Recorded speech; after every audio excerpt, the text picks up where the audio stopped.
Halo, welcome to Youth Online Service. Senang sekali nih, walaupun kita di rumah masing-masing dan dimanapun kita berada, kita masih diberikan kesempatan buat beribadah dan bersekutu bersama.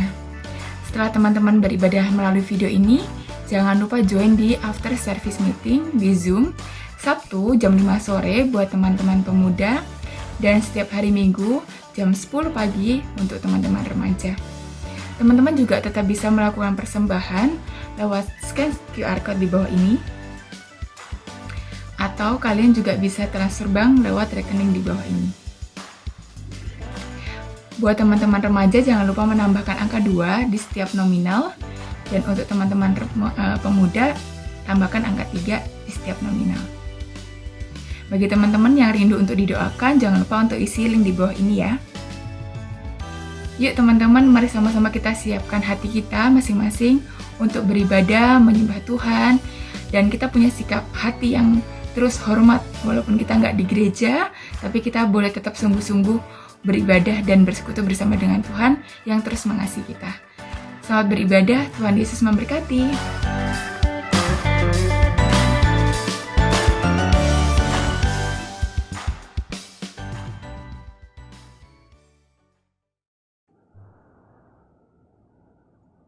Shalom teman-teman semua, apa kabarnya nih? Semoga semuanya dalam keadaan baik dan sehat ya. Puji syukur sekali kita masih diberikan kesempatan untuk kembali bersekutu lagi melalui Youth Online Service kita di saat ini. Teman-teman, tidak berasa ya, sudah 1 tahun lebih kita ada dalam kondisi pandemi dan kita nggak bisa ke gereja, kita nggak bisa bersekutu sama-sama setiap hari Sabtu seperti biasa yang kita lakukan. Tapi kita tetap harus bersyukur karena Tuhan menganugerahkan kita teknologi yang ada saat ini, media yang ada saat ini, sehingga kita masih bisa tetap bersekutu meskipun secara virtual. Ini satu hal yang masih harus kita syukuri ya teman-teman. Oleh karena itu saat ini kita akan memulai Youth Online Service kita. Aku menghimbau buat kita semua benar-benar fokuskan hati dan pikiran kita pada Tuhan. Kita mau benar-benar serius berdoa sama Tuhan meskipun bukan di gereja, tapi biarlah itu tidak mengurangi sikap hormat kita kepada Tuhan. Oke teman-teman, aku kasih waktu buat kita masing-masing bersaat teduh.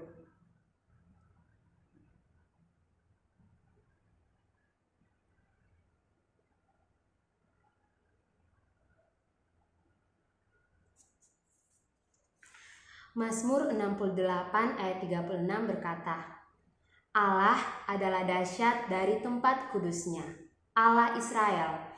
Dia mengaruniakan kekuasaan dan kekuatan kepada umatnya. Terpujilah Allah. Amin. Mari teman-teman kita datang kepada Tuhan. Kita mau sama-sama menyembah dan mengagungkan Dia. Kita percaya bahwa sampai hari ini kita ada karena kita punya Allah yang luar biasa. Ku kagum hormat akan Engkau.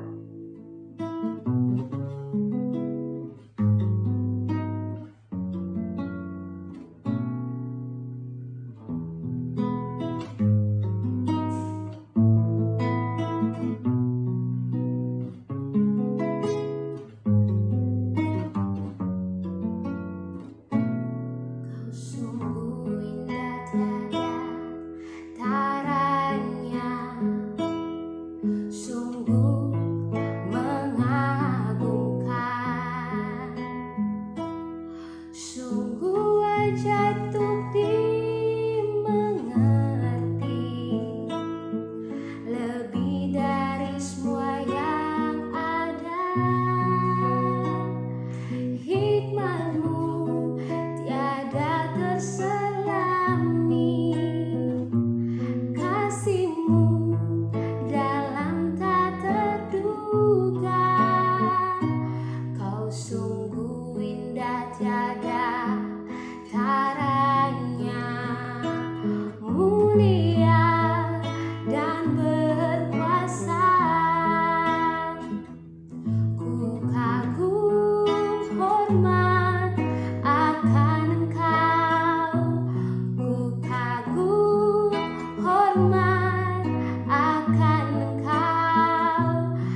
agung, karena Engkau satu-satunya Allah yang layak kami puji, satu-satunya Allah yang setia dalam hidup kami. Di tengah-tengah masa yang sulit, kami masih bisa merasakan kasih setia Tuhan. Terima kasih Tuhan untuk setiap kemurahan-Mu bagi hidup kami. Saat ini kami mau datang, kami mau sama-sama bersekutu, kami mau mendengarkan firman Tuhan, mau memuji Engkau. Biarlah melalui Youth Online Service hari ini, kami boleh tetap terus terkoneksi dengan-Mu ya Tuhan. Iman kami bisa terus bertumbuh untuk terus percaya sama Tuhan. Dalam nama Tuhan Yesus kami berdoa. Amin. Ya teman-teman, kita bersyukur bahwa setiap perjalanan hidup kita, Tuhan gak pernah tinggalkan kita sendirian. Kita bersyukur bahwa Tuhan itu benar-benar setia di atas ketidaksetiaan kita. Nah saat ini kita mau datang menghadap Tuhan. Kita mau sama-sama mengakui dosa kita di hadapan Tuhan. Banyak hal yang sudah kita lalui, banyak hal yang sudah kita kerjakan sepanjang minggu ini. Ya, kita baru saja merayakan kebangkitan Tuhan Yesus juga. Namun apakah itu cukup untuk membuat kita benar-benar menghidupi hidup kita sebagai seorang Kristen? Aku percaya bahwa hidup yang mau terus mengevaluasi dirinya, orang-orang yang mau terus mengevaluasi dirinya untuk menjadi orang yang lebih baik dan berkenan di hadapan Tuhan akan membuat kita semakin peka dengan kehendak Tuhan dalam hidup kita. Saat ini aku pengen mengajak kita semua sama-sama kita mau menghadap Tuhan, kita mau mengakui dosa-dosa kita di hadapan Tuhan. Mari teman-teman, dengan penuh kerendahan hati kita mau datang, kita mau mengakui dosa kita di hadapan Tuhan.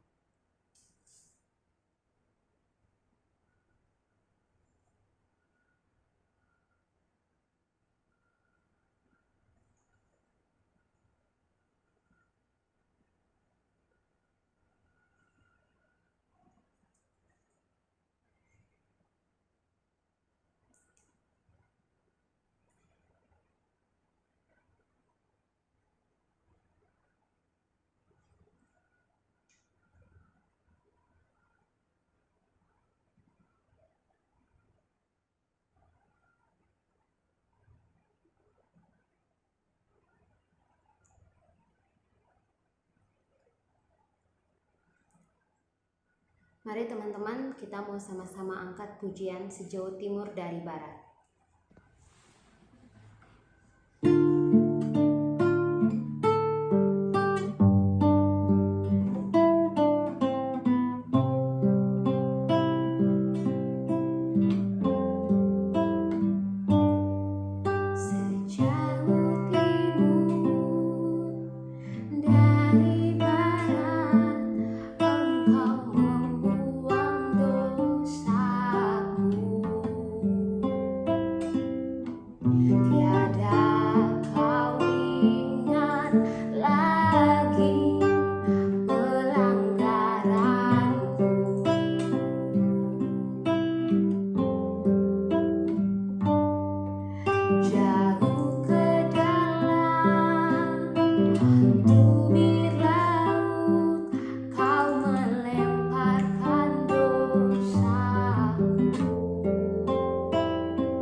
datang di hadirat-Mu, ya Bapa.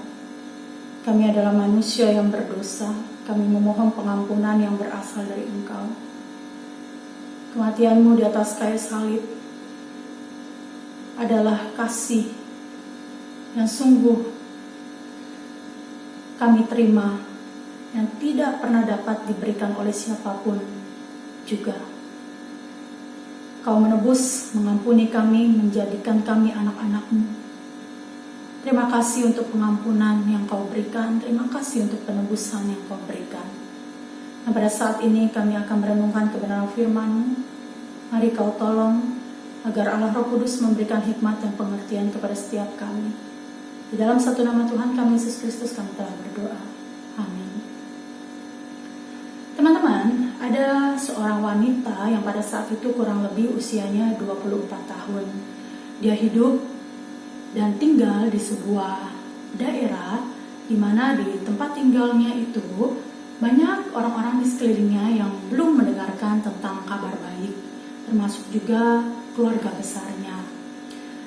Dia adalah seorang yang mengasihi Tuhan dan juga memiliki hati yang begitu sangat berkobar-kobar untuk memberitakan tentang kabar baik kepada keluarganya dan juga kepada orang di sekelilingnya.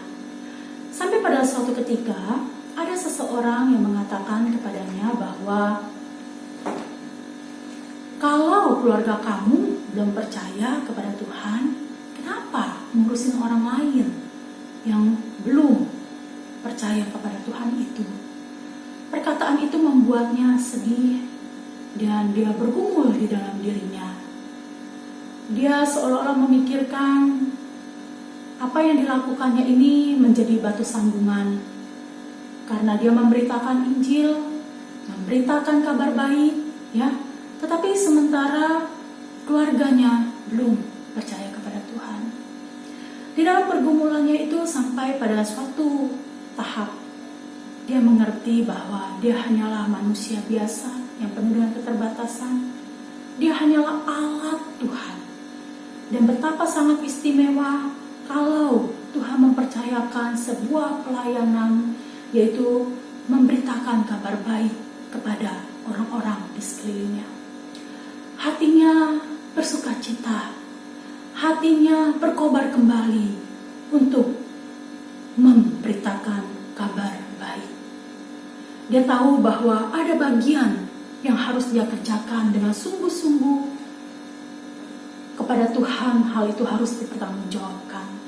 Tetapi dia juga menyadari bahwa ada bagian Tuhan, ada keputusan atau hak Tuhan ketika seseorang yang dia beritakan tentang kabar baik itu untuk percaya atau tidak percaya. Itu bukan haknya sebagai manusia yang memberitakan kabar baik, tetapi itu merupakan hak Tuhan, merupakan keputusan Tuhan.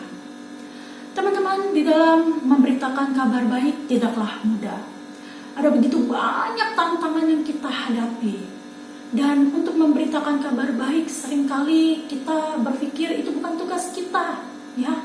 Kita nggak maulah berurusan dengan tantangan-tantangan yang akhirnya membuat kita susah, yang membuat kita bergumul di dalamnya, begitu ya. Cukuplah, udah diri kita aja yang percaya kepada Tuhan, melayani Tuhan, begitu ya. Kalau memberitakan kabar baik ya tugas para hamba Tuhan lah, gitu ya. Majelis, pengurus, begitu ya. Ada bagian-bagiannya. Kalau saya sih enggak. Mungkin kita ada yang berpikir seperti demikian.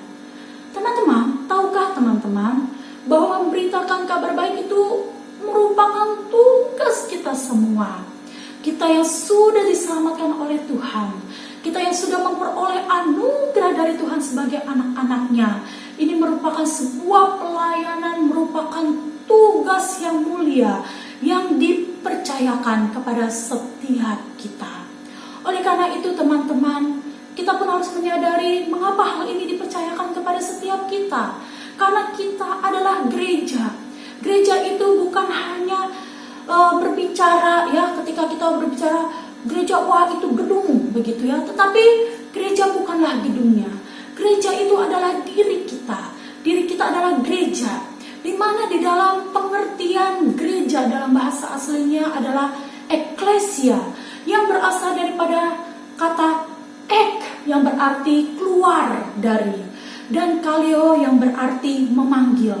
Jadi gereja adalah suatu kelompok yang dipanggil keluar.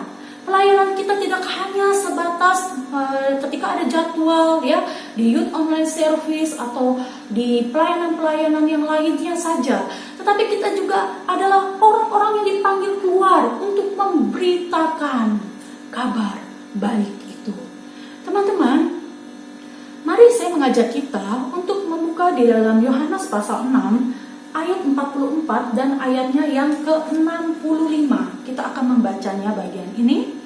Tidak ada seorang pun yang dapat datang kepadaku jikalau ia tidak ditarik oleh Bapa yang mengutus aku, dan ia akan kubangkitkan pada akhir zaman. Lalu ia berkata, sebab itu telah kukatakan kepadamu, tidak ada seorang pun dapat datang kepadaku kalau Bapa tidak mengaruniakannya kepadanya.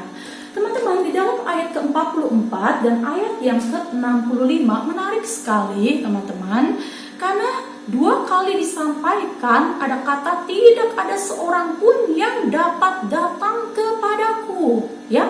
Tidak ada seorang pun yang dapat datang kepadaku. Tetapi di dalam ayat ke-44 ada kata jikalau ia tidak ditarik oleh Bapa yang mengutus aku. Teman-teman, kata ditarik ini yang berarti diseret itu ya, di dalam bahasa aslinya adalah helkuo. Sudah jelas bahwa penarikan ini hanya melibatkan satu pihak saja. Allah menarik orang pada keselamatan. Kita yang ditarik ya mempunyai peran pasif dalam proses tersebut. Secara pasti kita memberi respon terhadap tarikannya ya, namun ia yang melakukan tindakan menarik, begitu ya. Jadi ini adalah panggilan khusus yang berhubungan dengan pewahyuan khusus. Ini adalah pekerjaan dan hak yang dilakukan oleh Bapa. Oleh karena itu kita memahami bahwa ada bagian yang kita kerjakan, tetapi Tuhan yang sungguh luar biasa, yang tak terbatas di dalam pekerjaannya itu, yang akan menarik di dalam hidup seseorang mengenal kepadanya. Teman-teman, mengapa Allah melakukan semuanya itu? Mengapa Ia menarik? Teman-teman, karena manusia itu berdosa, tidak mungkin datang kepada Dia. Selayaknya orang berdosa, orang yang hidup di dalam kegelapan, masuk di dalam maut. Namun kasih-Nya yang mengangkat menjadi anak-anak-Nya. Oleh karena itu teman-teman, kita yang sudah mengenal Tuhan, kita yang sudah menerima anugerah keselamatan itu, jangan takut terhadap tantangan-tantangan yang akan kita terima ketika kita memberitakan kabar baik. Mungkin kita khawatir dengan tantangan-tantangan tertentu. Kita merasa kita tidak layak, begitu ya. Kita merasa nanti ada tantangan-tantangan yang akan membuat diri kita tidak nyaman, terluka, dan lain sebagainya. Karena kita tidak tahu nih, gitu ya, apa respon orang ketika kita memberitakan kabar baik. Tetapi teman-teman, kita tidak sendirian. Ada pertolongan Roh Kudus yang akan senantiasa menguatkan, membimbing, mengingatkan untuk kita akhirnya berjalan bersama dengan Dia. Jadi kita tidak sendiri. Teman-teman, ada banyak hal yang memang kita perlu persiapkan di dalam memberitakan Injil atau memberitakan kabar baik ini. Teman-teman, tentunya kita membawa sungguh-sungguh diri kita di dalam doa kepada Dia. Itu yang pertama. Yang kedua, teman-teman, kita pun juga harus memperlengkapi diri kita, ya. Diri kita, bagaimanakah sebenarnya kita mempelajari kebenaran firman Tuhan. Dan yang ketiga, teman-teman, ada metode-metode yang bisa kita gunakan. Di antaranya adalah buku tanpa kata, begitu ya. dengan warna-warna tertentu yang digunakan. Lalu juga ada yang disebut dengan, biasanya orang menyebutnya dengan EE atau II atau Evangelism Explosion begitu. Lalu juga ada kesaksian pribadi, teman-teman bisa menggunakan metode itu. Juga ada yang membangun persahabatan, dan banyak sekali metode-metode yang bisa digunakan. Pada zaman ini metode itu juga berkembang ya, melalui Instagram, YouTube, Facebook ya, tulisan-tulisan, video dan lain sebagainya di dalam memberitakan kabar baik itu. Teman-teman, ada banyak cara yang sudah Tuhan sediakan, dan tinggallah hati kita bagaimana sebenarnya kita mau dipakai di dalam bagian kita memberitakan kabar baik. Kita tidak mau menjadi orang yang pelit di dalam memberitakan kabar baik, karena sesungguhnya kita adalah orang-orang yang sudah menerima keselamatan itu. Teman-teman, oleh karena itu kita bersyukur bahwa kita diingatkan bahwa betapa kita memiliki Tuhan yang luar biasa, karena tidak ada seorang pun yang dapat datang kepadaku ya, jikalau ia tidak ditarik oleh Bapa yang mengutus aku. Teman-teman, bahkan di dalam ayat ke-65 dikatakan bahwa kalau Bapa tidak mengaruniakannya kepadanya, itu berarti bahwa kita tidak sendirian, ada bagian kita. Jangan kecewa begitu ya, jangan putus asa ya, jangan akhirnya kita menjadi orang-orang yang tidak melakukan apapun. Ingatlah bahwa ada Tuhan yang menolong kita, dan kita tidak sendirian di dalamnya. Teman-teman, saya begitu sangat gentar ketika memiliki tugas dari dosen di dalam melakukan memberitakan kabar baik. Tentu saja sudah dari jauh-jauh hari saya mendoakan, dosen pun sudah mempersiapkan metode yang akan kami gunakan. Tapi satu hal yang saya takuti, yaitu bagaimana respon orang nanti yang akan saya beritakan kabar baik itu. Karena saya tidak tahu saya akan bertemu dengan siapa. Tibalah hari itu datang. Saya akhirnya bertemu dengan seorang omah, dan puji Tuhan omah itu mau diajak ngobrol, lalu diberikan traktat yang memang sudah saya sediakan, lalu akhirnya menutupnya di dalam doa. Pada saat itu omah itu tidak berkata bahwa dia akan percaya kepada Tuhan dan menerima Tuhan sebagai juru selamatnya.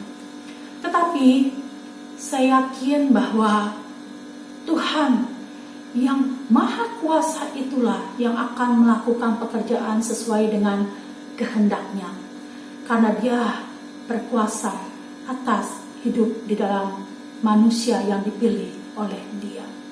Oleh karena itu saya belajar bagaimana sebenarnya saya tidak boleh mengandalkan diri sendiri, tetapi ada Roh Kudus yang memberikan kekuatan, pertolongan, dan penyertaan.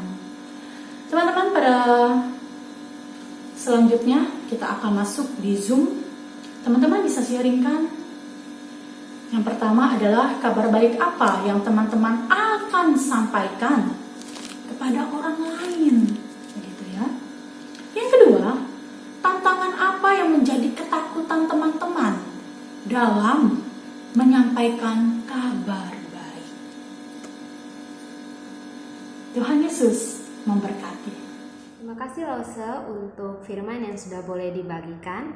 Teman-teman, kita bersyukur ya kalau kita bertumbuh dengan mendapatkan banyak banget pelajaran dari firman Tuhan yang boleh disampaikan oleh hamba-hambanya. Dan kita kembali lagi boleh berefleksi pada diri kita masing-masing, apakah hidup kita sudah benar-benar berkenan di hadapan Tuhan. Ya, firman Tuhan boleh banyak sekali kita dengarkan, tapi respon hati kita itu kembali lagi pilihan kita. Apakah kita mau benar-benar meresponi setiap firman yang didengarkan dengan melakukannya dalam hidup kita, atau kita biarkan itu berlalu begitu saja. Mari teman-teman, saat ini aku ajak kita semua untuk sama-sama kita meresponi firman Tuhan hari ini dengan menyanyikan pujian Facing a Task and Finish.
bersatu di dalam doa. Tuhan Yesus, terima kasih untuk firman Tuhan.